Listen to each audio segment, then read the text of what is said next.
स्वागत है हमारे YouTube channel all type content tricks की दुनिया में। आज की चर्चा भारत के अपवाह तंत्र और झीलों से संबंधित है। जी तो चलिए सबसे पहले अपवाह तंत्र से शुरू करते हैं। ये जो नदियां हैं, ये धाराएं हैं, ये सिर्फ पानी की लकीरें तो है नहीं, बल्कि ये तो एक पूरा जाल बुनती हैं। बिल्कुल। और इस जाल के पैटर्न या कहिए प्रतिरूप को समझना बहुत जरूरी है। इन्हें हम अपवाह प्रतिरूप कहते हैं। अपवाह प्रतिरूप। हाँ, ये हमें बताते हैं कि किसी भी क्षेत्र की भूवैज्ञानिक संरचना मतलब जमीन के नीचे की बनावट कैसी है। अच्छा, तो ये पैटर्न कितने तरह के होते हैं? सुनने में तो काफी दिलचस्प लग रहा है। देखिए, मुख्य रूप से हम 4 प्रतिरूपों की बात करेंगे। ठीक है। पहला है पूर्ववर्ती यानी एंटीसीडेंट। ये वो नदियां हैं जो हिमालय के बनने से भी पहले से थीं। एक मिनट, हिमालय के बनने से भी पहले? जी हाँ, जैसे जैसे हिमालय ऊपर उठा, इन नदियों ने अपना रास्ता नहीं बदला, बल्कि उन्होंने पहाड़ को ही काटना शुरू कर दिया और गहरी घाटियां, जिन्हें गॉर्जेस कहते हैं, वो बना दी। अरे वाह! तो कौन सी है ये नदियां?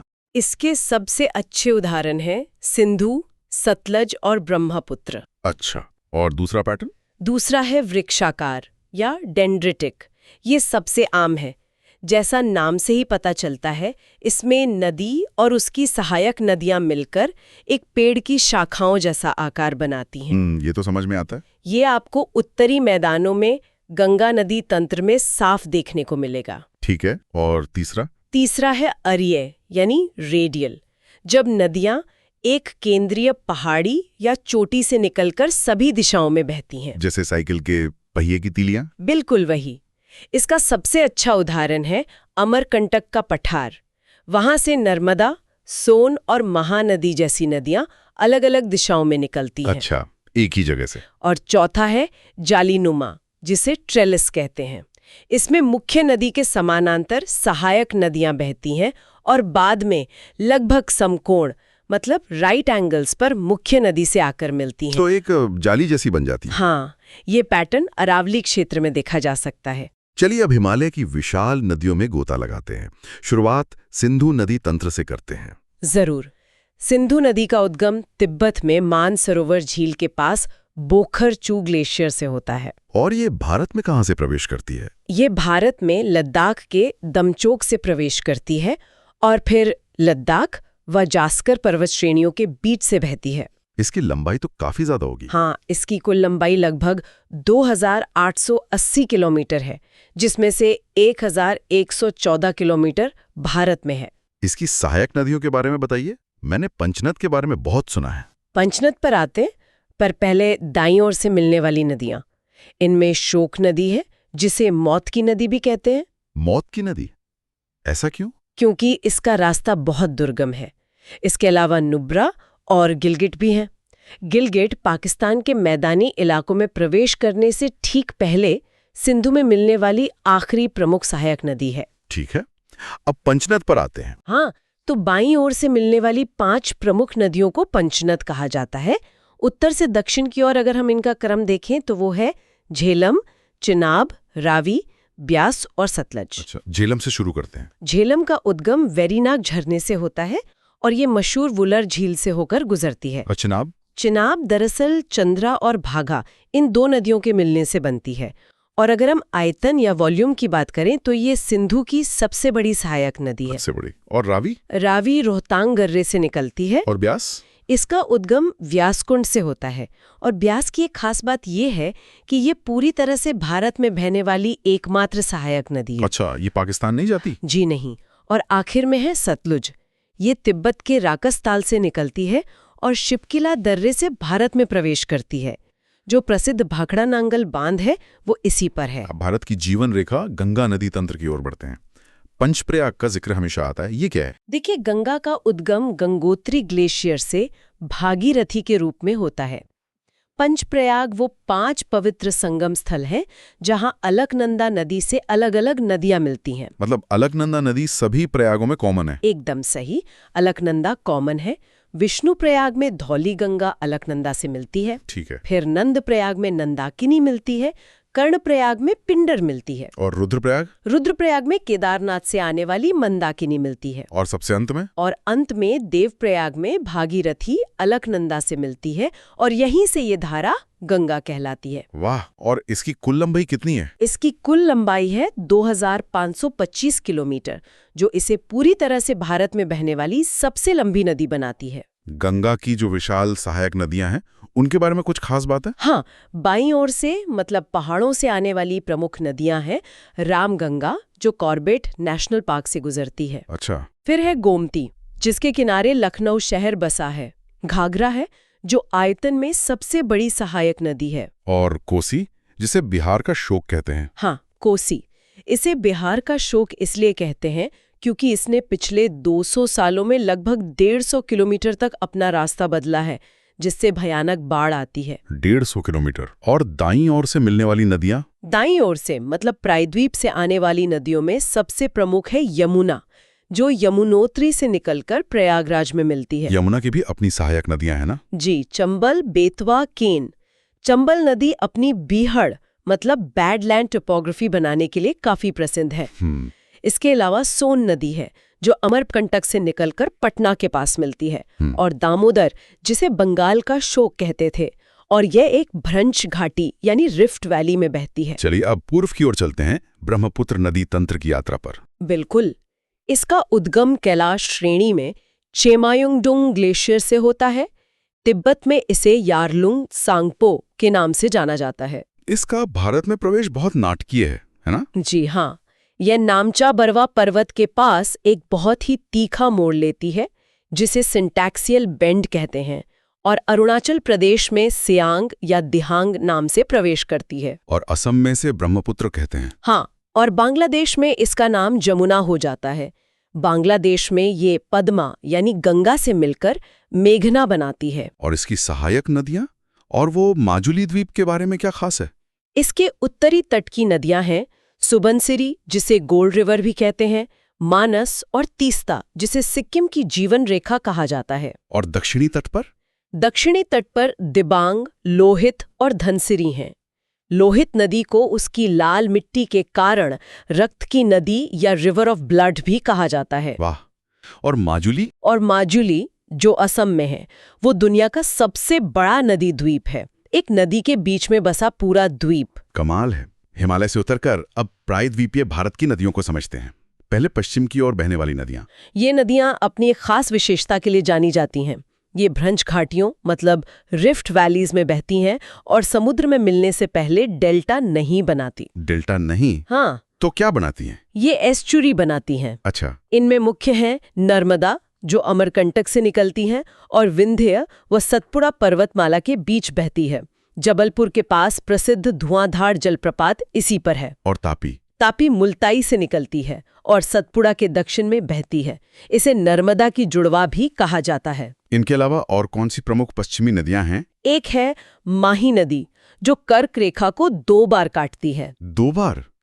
ये तो बड़ा अनोखा तथ्य है ना? फिर है लूनी, जो अरावली से निकलती है और समुद्र तक पहुंच ही नहीं पाती। ये कच्छ के रण में विलुप्त हो जाती है।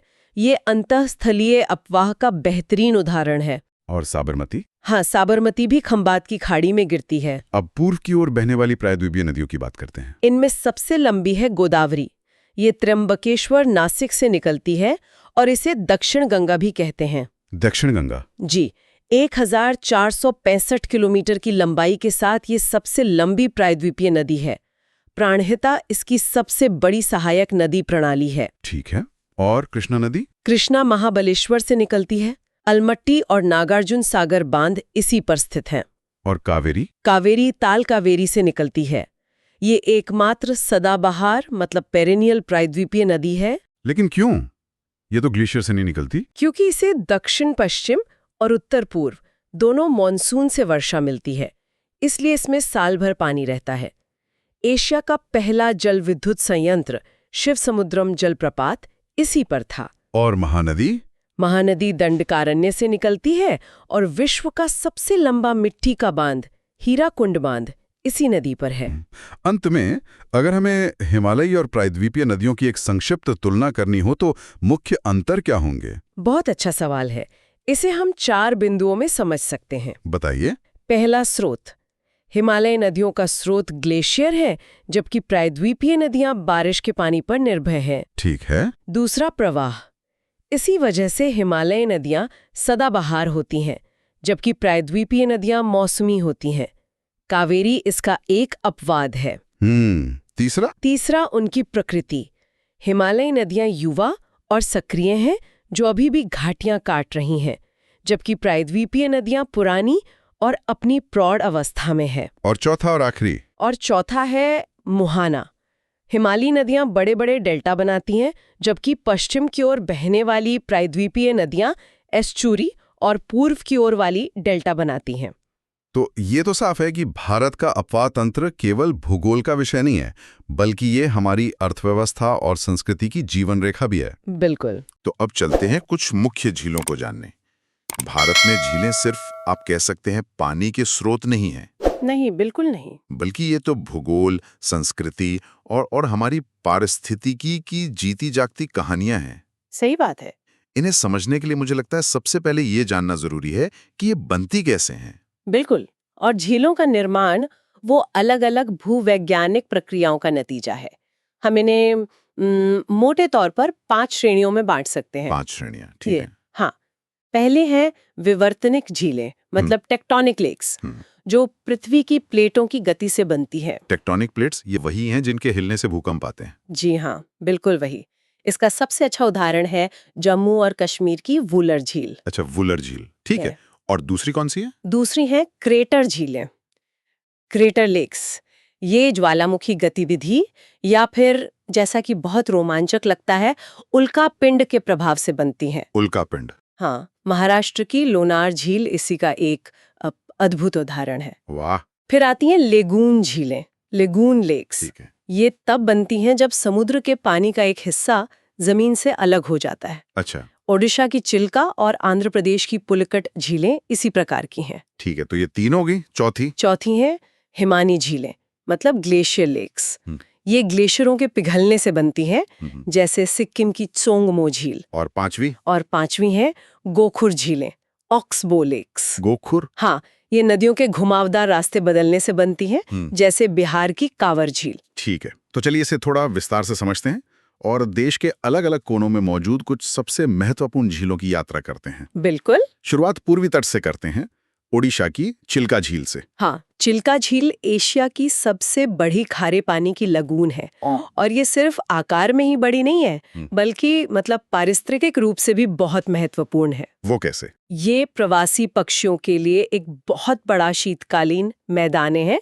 इसे भारत की पहली रामसर साइट होने का गौरव भी मिला है। रामसर साइट मतलब अंतर्राष्ट्रीय महत्व की आर्द्रभूमि। बिल्कुल।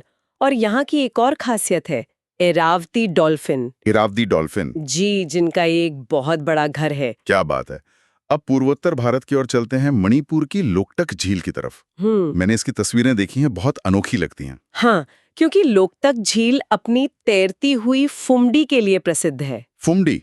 ये क्या होता है? फुमडी मतलब फ्लोटिंग बायोमास। ये वनस्पति और मिट्टी के तैरते हुए द्वीप। ओह, और लोकटक पूर्वोत्तर भारत की सबसे बड़ी मीठे पानी की झील है। तैरते हुए द्वीप मतलब सच में? जी हाँ। और यहाँ दिलचस्प बात यह है कि दुनिया का एकमात्र तैरता हुआ राष्ट्रीय उद्यान कैबुल लामजाओ इसी झील पर है। 1 मिनट, तैरता हुआ राष्ट्रीय उद्यान? हाँ, और ये उद्यान संगाई हिरन का घर है, संगाई डियर, जो सिर्फ यहीं पाया जाता है। अद्भुत। चलिए अब दक्षिण भारत का रुख करते हैं, केरल। यहाँ वेम्बनाड झील का जिक्र आता है। हाँ, वेम्बनाड झील भारत की सबसे लंबी झील है। सबसे लंबी? कितनी? इसकी लंबाई लगभग 96 किलोमीटर है। कुट्टनाड क्षेत्र में इसे पुन्नमड़ा झील के नाम से भी जाना जाता है। अच्छा, और इसकी सबसे बड़ी पहचान? इसकी सबसे बड़ी पहचान है यहाँ होने वाले प्रसिद्ध नेहरू ट्रॉफी बोट रेस। हाँ, वो तो मैंने देखी है तस्वीरों में। वही रेस हर साल हजारों पर्यटकों को आकर्षित करती है। केरल में एक और झील है, सास्थमकोट्टा। उसे झीलों की रानी कहा जाता है। ऐसा क्यों? सास्थमकोट्टा केरल की सबसे बड़ी मीठे पानी की झील है। इसे झीलों की रानी का खिताब इसलिए मिला क्योंकि इसका पानी असाधारण रूप से शुद्ध है। शुद्ध मतलब कोई खास वजह? हाँ, इसकी वजह यह है कि इसमें सामान्य शैवाल मतलब एल्गे नहीं पाए जाते, जो पानी को अक्सर गंदला कर देते हैं। अच्छा। तो इसका पानी प्राकृतिक रूप से ही बहुत साफ रहता है। वाह। अब पश्चिम की ओर चलते हैं। राजस्थान, यहाँ सांभर झील नमक उत्पादन के लिए जानी जाती है। हाँ, सांभर भारत की सबसे बड़ी अंतर्देशीय खारे पानी की झील है और ये भारत के कुल नमक उत्पादन का लगभग 9% हिस्सा देती है। 9%? ये तो बहुत ज्यादा है। जी, भौगोलिक दृष्टि से यह एक अभिसारिक प्रवाह बेसिन का उदाहरण है। ये थोड़ा समझाइए, अभिसारिक प्रवाह बेसिन? मतलब एक ऐसा बेसिन जहां चारों ओर से नदियां आकर मिलती हैं, लेकिन पानी बाहर नहीं निकलता अच्छा, और फिर वाष्पीकरण से नमक जमा हो जाता है। ठीक है। राजस्थान में ही एक और प्रसिद्ध झील है, पुष्कर। इसका महत्व तो शायद सांस्कृतिक है। हाँ, पुष्कर एक पवित्र झील है जो अजमेर जिले में स्थित है। इसका सांस्कृतिक महत्व इस बात से और बढ़ जाता है कि यहीं पर भगवान ब्रह्मा का एकमात्र मंदिर स्थित है। एकमात्र मंदिर? जी, यहाँ से ये और भी दिलचस्प हो जाता है। महाराष्ट्र की लोनार झील की कहानी तो जैसे किसी विज्ञान कथा जैसी लगती है। ये सच है। लोनार झील का निर्माण लगभग 50,000 साल पहले एक उल्कापिंड के बेसाल्ट चट्टानों से टकराने से हुआ था। 50,000 साल पहले? हाँ, और हाल ही में ये झील अपने गुलाबी रंग के कारण चर्चा में थी। गुलाबी रंग? जी हाँ, पूरी झील गुलाबी हो गई थी। ऐसा क्यों? वैज्ञानिक जांच से पता चला कि इसका कारण हेलोआर्किया नाम के सूक्ष्म जीव थे।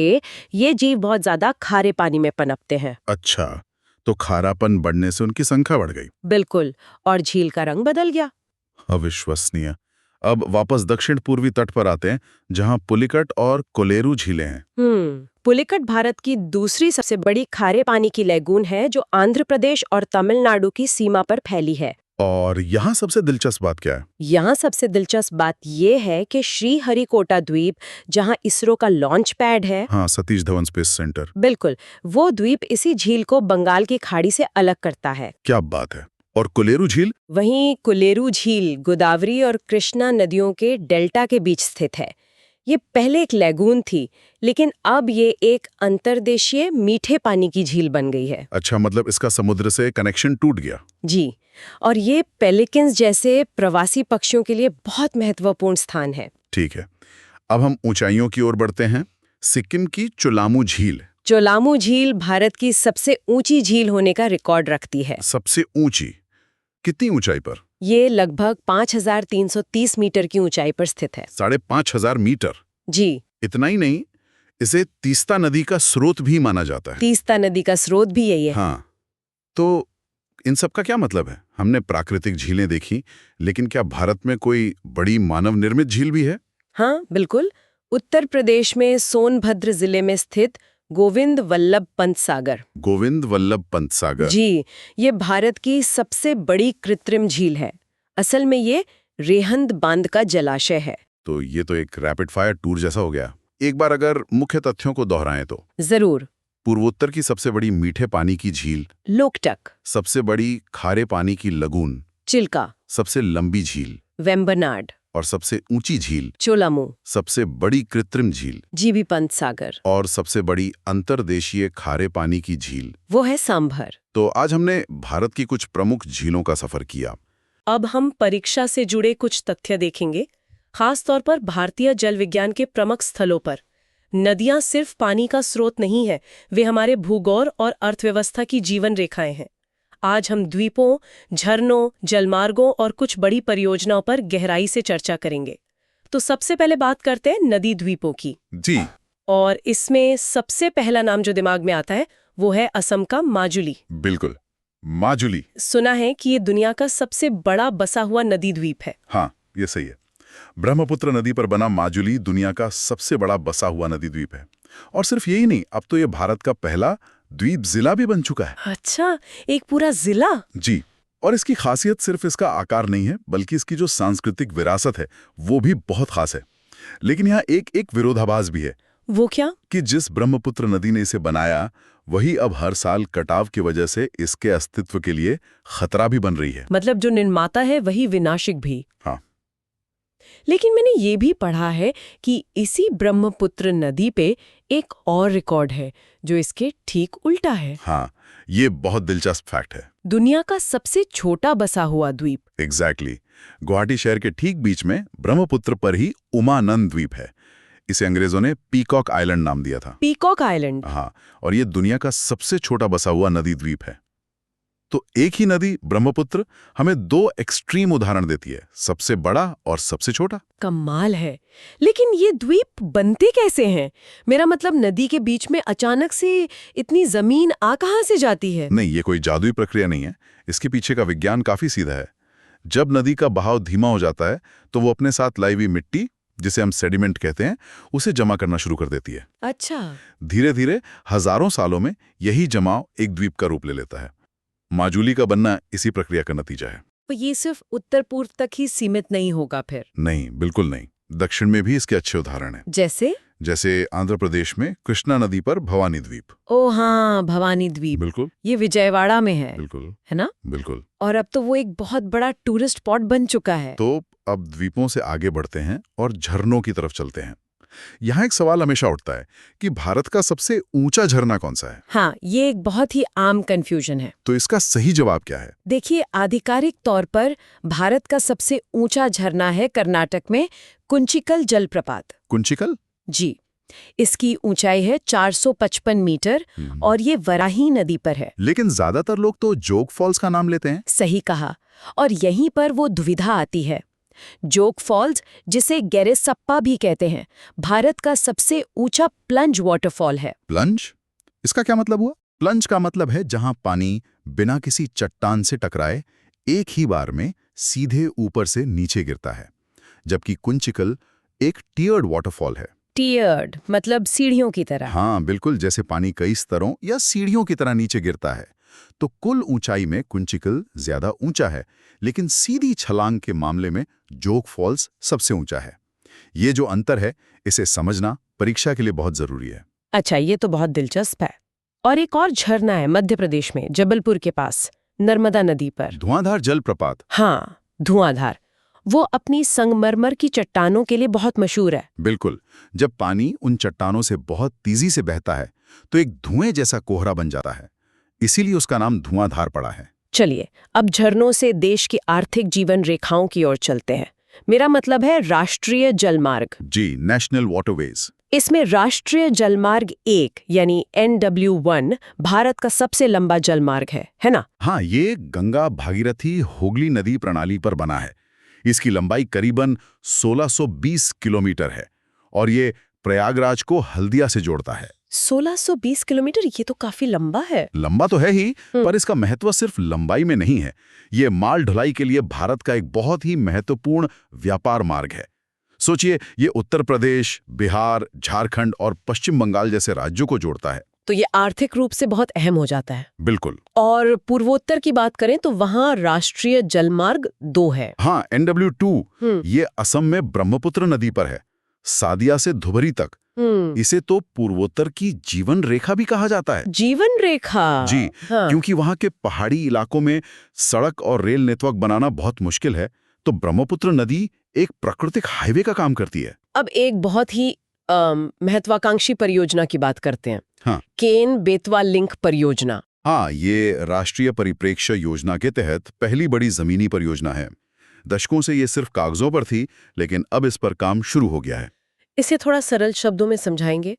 ये प्रोजेक्ट असल में करेगा क्या? देखिए, इसमें मध्य प्रदेश की केन नदी का जो अतिरिक्त पानी है, अच्छा, उसे उत्तर प्रदेश की बेतवा नदी में ट्रांसफर किया जाएगा। और इसकी जरूरत क्यों पड़ी? इसकी जरूरत पड़ी बुंदेलखंड के लिए। ये इलाका जो मध्य प्रदेश और उत्तर प्रदेश में फैला है, एक बहुत ही गंभीर सूखाग्रस्त क्षेत्र है। हाँ, वहाँ पानी की बहुत कमी रहती है। बिल्कुल। तो इस परियोजना का मुख्य उद्देश्य है इस क्षेत्र में सिंचाई और पीने का पानी पहुंचाना, ताकि वहां की खेती और लोगों के जीवन स्तर में सुधार हो सके। ये तो उस इलाके के लिए एक वरदान जैसा लगता है। कागज पर तो ये एक आदर्श समाधान ही लगता है। लेकिन इस परियोजना के साथ एक बहुत बड़ी चिंता भी जुड़ी हुई है। हाँ, और वो चिंता है पर्यावरण को लेकर। मतलब? इसके कारण मध्य प्रदेश में जो पन्ना टाइगर रिजर्व है, ओहो, उसका एक बड़ा हिस्सा हमेशा के लिए पानी में डूब जाएगा। मतलब एक तरफ इंसानों की जरूरतें और दूसरी तरफ बाघों का घर। ये तो विकास और पर्यावरण के बीच का सीधा टकराव है। हाँ, ये बिल्कुल वही क्लासिक संघर्ष है। एक तरफ पानी की कमी को दूर करने का लक्ष्य है, तो दूसरी तरफ वन्य जीवों के आवास को बचाने की चुनौती। ये एक बहुत बड़ा सवाल खड़ा करता है। चलिए, तो अब तक हमने जिन मुख्य बिंदुओं पर चर्चा की उन्हें एक बार जल्दी से दोहरा लेते हैं। जरूर। हमने शुरुआत की द्वीपों और झरनों से। माजुली, जो कि सबसे बड़ा बसा हुआ नदी द्वीप है, और उमानंद, जो सबसे छोटा है। और दोनों ही ब्रह्मपुत्र पर हैं। बिल्कुल। फिर हमने झरनों की बात की। कुंचिकल भारत का सबसे ऊंचा झरना 455 मीटर कुल ऊंचाई में। हाँ, कुल ऊंचाई में। और जोग फॉल्स, जो सबसे ऊंचा सीधा गिरने वाला यानी प्लंज झरना है। सही। इसके बाद हमने जल मार्गों और परियोजनाओं पर बात की। NW1, जो गंगा नदी पर सबसे लंबा जलमार्ग है, 1620 किलोमीटर, प्रयागराज से हल्दिया। हाँ, और NW2 ब्रह्मपुत्र नदी पर असम में। और आखिर में केन बेतवा। केन बेतवा देश की पहली प्रमुख नदी जोड़ो परियोजना, जिसका मुख्य लाभार्थी है बुंदेलखंड क्षेत्र। और चुनौती है पन्ना टाइगर रिजर्व। बिल्कुल। तो आज हमने भारत की जल संपदा से जुड़े कुछ बहुत जरूरी तथ्यों को समझा, विशाल द्वीपों से लेकर ऊंचे झरनों और जीवनदायिनी परियोजनाओं तक। हाँ। Thanks for watching. Like, share and subscribe for more amazing content.